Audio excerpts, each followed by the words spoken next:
So I want you to think of like a notoriously exclusive old school country club. Right, the kind of place that's just thrived for decades on pure prestige. Exactly. I mean, making potential members jump through endless grueling hoops just for the privilege of maybe being considered. Yeah, they make it as hard as possible. Right. But then management looks at the ledger and realizes their membership is aging out rapidly. Leaving a massive financial vacuum. Which means to keep the lights on, they can't just rely on prestige anymore. They have to start actively recruiting top talent from, the municipal course down the street. And to do that, you have to fundamentally change the rules of entry. I mean, you have to drop the old exclusionary tactics and make joining an actual incentive. Not just a final, nearly impossible reward. Exactly. Which perfectly brings us to the deep dive you're joining us for today. Our mission is to unpack this historic, really massive transformation in Europe's largest economy. We're looking at Germany's June 2024 Act to modernize nationality law. It's a fascinating shift. It really is. And to do this, we've pulled together a huge stack of sources. Yeah. So we have official documentation from the Federal Ministry of the Interior and the Bundesverwaltungsamt.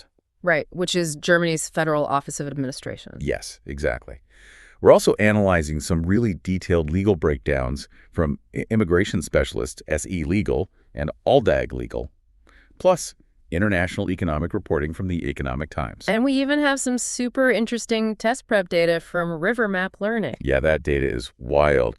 But if we connect this to the bigger picture first, Germany is effectively admitting that its historical approach to citizenship was kind of failing in the modern era. Definitely. I mean, for decades, the system was just highly restrictive. But they're being driven by this severe demographic shift. Essentially, the baby boomer generation is exiting the workforce, creating a massive tax-based vacuum. Exactly. So Germany realized it was actively losing the global talent war. Highly skilled workers were just choosing countries like Canada or the U.S. instead. Because citizenship there is offered as a clear, accessible incentive. What really fascinates me about this isn't just the timeline dropping. It's that Germany is like sprinting toward this economic future by courting tech workers, while the exact same legislation is forcing them to finally turn around and confront their historical past. Yeah, it's doing two massive things at once. So let's unpack this new reality, starting with just the sheer speed of this paradigm shift. Yeah. Because under the old rules, they demanded an 8-year residency before you could even apply. Which is a long time to wait in limbo. A really long time. But now that baseline requirement has dropped to just 5 years. And the downstream effect of that reduction is enormous for the labor market. But the legislation goes even further to court top-tier talent. Right, the fast track. Yeah, the residency requirement drops to just 3 years if an applicant can demonstrate what the law terms outstanding job performance. Wait, just 3 years? Just 3 years. That's incredible. And looking at the legal analyses, outstanding isn't just some vague compliment here. No, it's very specific. Yeah, it usually means proving high-level language skills. So like often C1 level German, along with rapid professional advancement or an exceptionally high salary. Or, alternatively, doing significant volunteer work while remaining completely financially self-sufficient.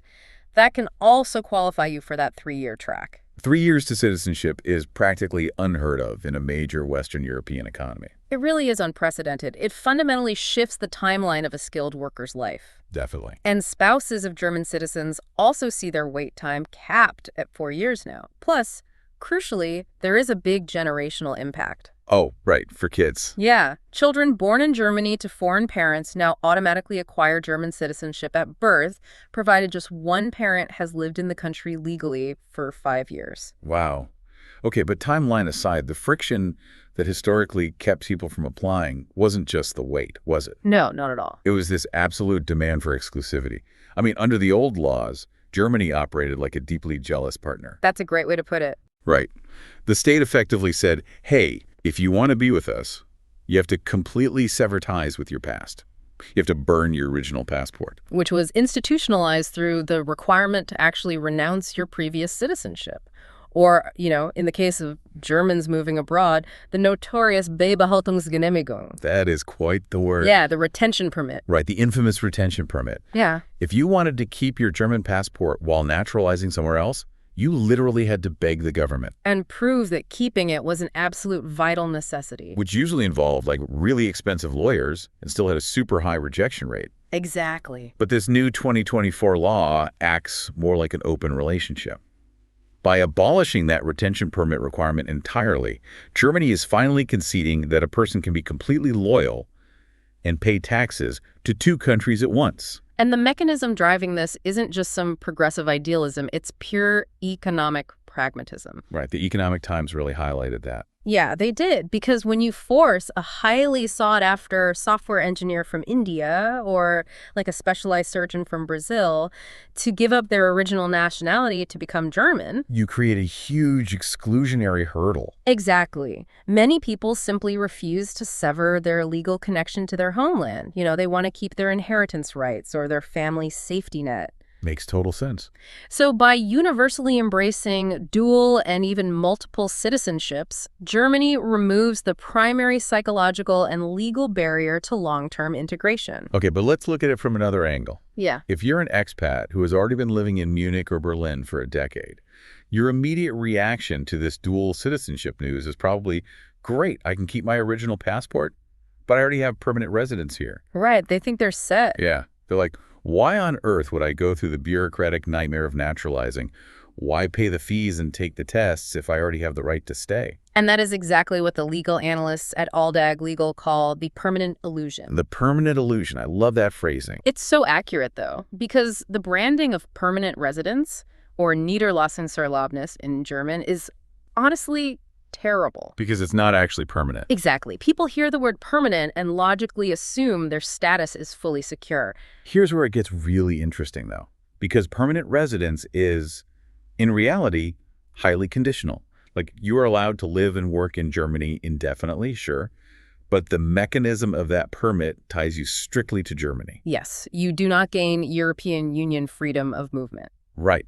You can't just decide to take a lucrative job offer in Paris or move to Rome for a year. Your right to work is completely geofenced to the German borders. And on top of that, you remain completely disenfranchised. You cannot vote in federal elections. Which means you have zero say in the national policies, tax rates, or leadership of the country where you're supposedly building your permanent life. But the real trapdoor, the one that Aldag Legal points out catches so many expats completely off guard, is the 6-month abscess rule. Yeah, let's talk about the 6-month trap. This is where the illusion completely shatters. Permanent residents can just vanish instantly. Just like that. The law states that if you leave Germany for a continuous period of more than 6 months, your permanent residence is legally voided. Which is terrifying if you think about it. Imagine returning to the U.S. to care for a terminally ill parent or taking a 9-month temporary corporate assignment in London. It happens all the time. You cross that 6-month threshold, you fly back into Frankfurt, and the border agent just informs you that your quote-unquote permanent life in Germany no longer legally exists. Poof, gone. You're basically back to square one. But German citizenship changes that mechanical reality entirely, doesn't it? Oh, completely. Citizenship cannot be lost simply by moving away. You could leave for 20 years and you are still a German citizen. It grants you one of the most powerful passports on the globe, unlocks the entire EU labor market. And perhaps most importantly, it's an asset that automatically passes down to your children, regardless of where they are born. Yeah, it's the stark difference between being a long-term conditional guest in a house and actually putting your name on the deed. Legal security is the ultimate commodity here. And it's a commodity that Germany is finally making truly accessible. Which perfectly transitions us to a completely different yet equally vital aspect of this legislation. Because while Germany is using this law to sprint toward the future and fix its labor shortage, like we said, they're also using it to look backward. Yes. This isn't just about attracting new tech workers. Yeah. It's a highly calculated effort to right specific historical wrongs. And what's fascinating here is how the law specifically addresses the Gastarbeiter, or the guest worker generation. Right. To understand this, we really have to look at the post-war era. In the 1950s and 60s, West Germany's economy was rapidly expanding, but they had this catastrophic labor shortage. So they needed people to physically rebuild. Exactly. So they signed bilateral agreements and brought in hundreds of thousands of workers, primarily from Turkey, but also from places like Italy, Greece, and Spain. They needed them to rebuild the infrastructure and staff the factories. But the structural friction here was that these people were treated exactly as the name implies, as guests. Yeah, the assumption was always temporary. The German government just assumed they would eventually leave. There were no integration courses offered, no language support, and for decades, the restrictive citizenship laws, specifically that ban on dual citizenship we just talked about, kept them completely disenfranchised. It's tragic, really. I mean, think of a 75-year-old grandfather who arrived from Istanbul in 1970. He spent 45 years working on a German automotive assembly line, paid decades of taxes, built a whole family there. But wasn't allowed to vote for the mayor of his own city. Exactly, unless he was willing to burn his Turkish passport. And beyond the passport issue, the language requirements for naturalization were a massive barrier for that generation. I mean, demanding that an 80-year-old former factory worker sit for a formal, written B1 German language exam today is not just impractical. It's absurd. It really is.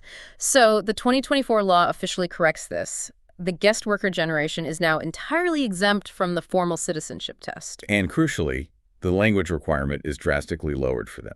They don't need a B1 certificate anymore. Right. They just need to prove they can communicate in conversational German in their daily lives without significant trouble. He is a profound, a late structural recognition of the people who laid the literal foundations of the modern German economy. Absolutely. But the guest workers aren't the only group receiving historical remediation here.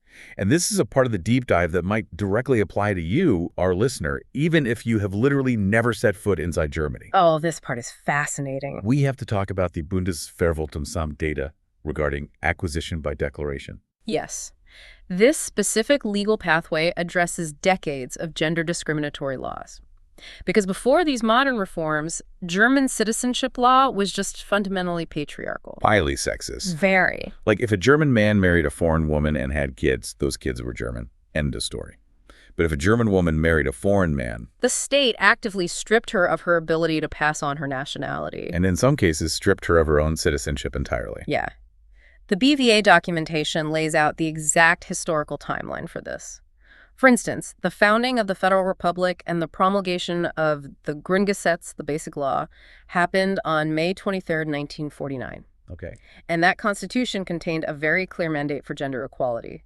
Yet the actual citizenship laws didn't fully align with that constitutional mandate until April 1st, 1953. So there was this bizarre legal limbo for years. Yeah. If you were born between May 23, 1949 and the end of 1974 to a German mother and a foreign father, you were historically denied citizenship. Or, if your German mother married a foreigner prior to April 1953, she literally lost her German citizenship simply by saying, "I do." Which means entire family lineages were legally severed from Germany because of these discriminatory mechanisms. But this new acquisition by declaration pathway allows descendants of these women to retroactively claim their German citizenship. And the most incredible part of this mechanism is that it requires absolutely zero German residency. Wait, really? Zero. If your grandmother was one of these affected women, you can apply from your laptop in Chicago or Sydney, and suddenly you hold a German passport. That is wild. But there's a massive catch, isn't there? I look at this part of the law like a ticking time bomb on your family tree. There is a very strict deadline that applies here, yes. The formal declaration must be received by the Federal Office of Administration in Germany by August 19th, 2031. 2031. So if you have German heritage and you fail to navigate this bureaucracy before that exact date in 2031, the window just closes. It closes completely. That lineage is permanently severed. Your children and grandchildren will never be able to claim it. And speaking of children, the BVA notes a critical generational cutoff that expats often miss entirely. Right, the 1999 rule. Yeah.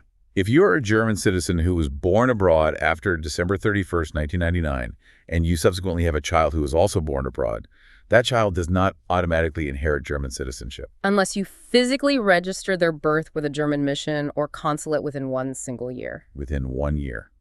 It is highly specific, incredibly time-sensitive bureaucracy. Precisely. Citizenship by descent is a phenomenally powerful tool, but it demands meticulous attention to legal timelines. Okay, so we've established that the timeline to citizenship has dropped dramatically. They're actively encouraging dual passports, and they are paving avenues to fix past discrimination. If we just look at those facts, it kind of sounds like Germany is practically handing out passports at baggage claim.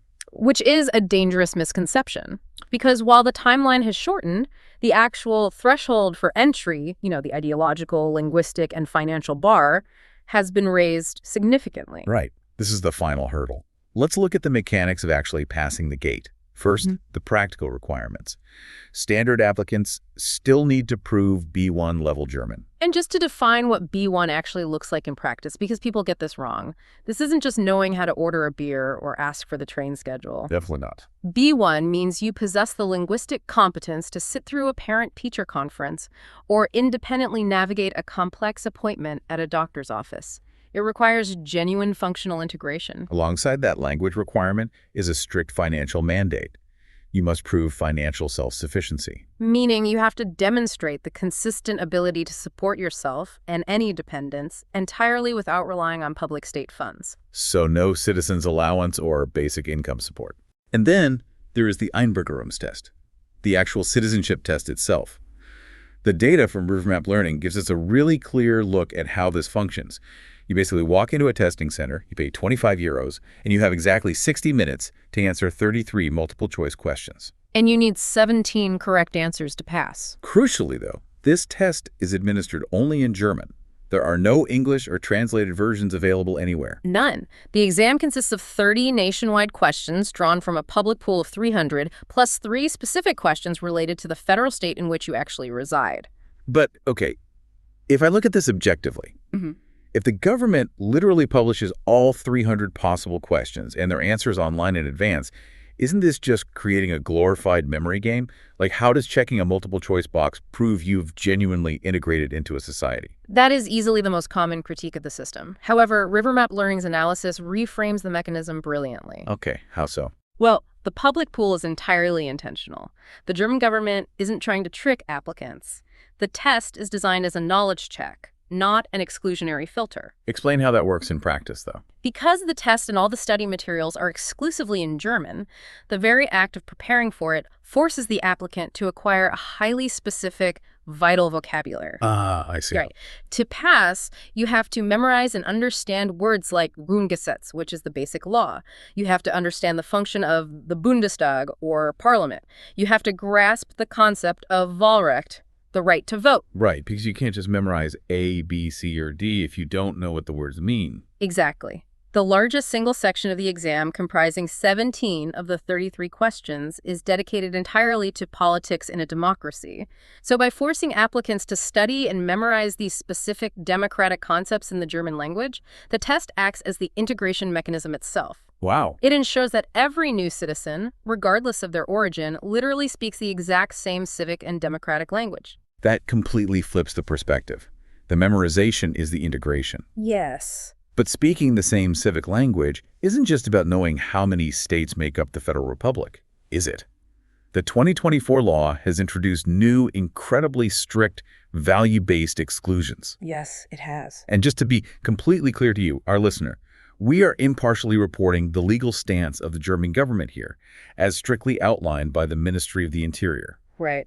The ideological filter has been definitively hardened.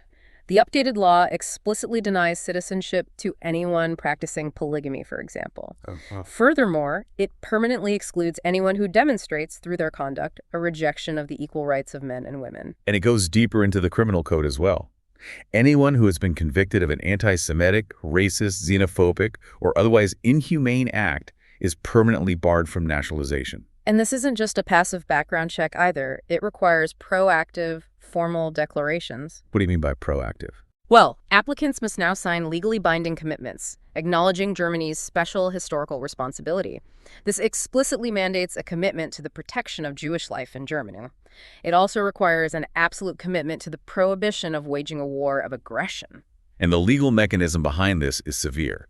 If the state discovers that an applicant lied during these declarations, or, merely signed them just to push the paperwork through while holding contradictory extremist views, the government retains the right to retroactively revoke that citizenship. Wow.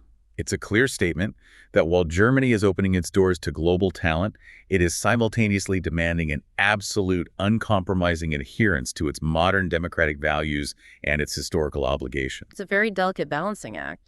So what does this all mean? Let's take a step back and look at the sheer scale of the landscape we just traversed. Yeah.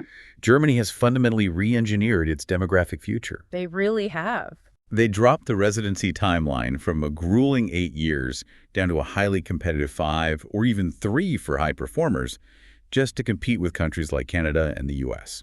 They systematically dismantled the old exclusionary retention permits, finally embracing the reality of dual passports. We explored the trapdoor of permanent residence and how the 6-month absence rule makes citizenship the only true form of legal security. Right, the permanent illusion. And we examined the historical remediation mechanisms, waiving language tests for the disenfranchised guest worker generation, and that ticking 2031 deadline for the descendants of women who were victims of gender discriminatory laws. And finally, we unpacked the mechanics of the new heightened entry bar.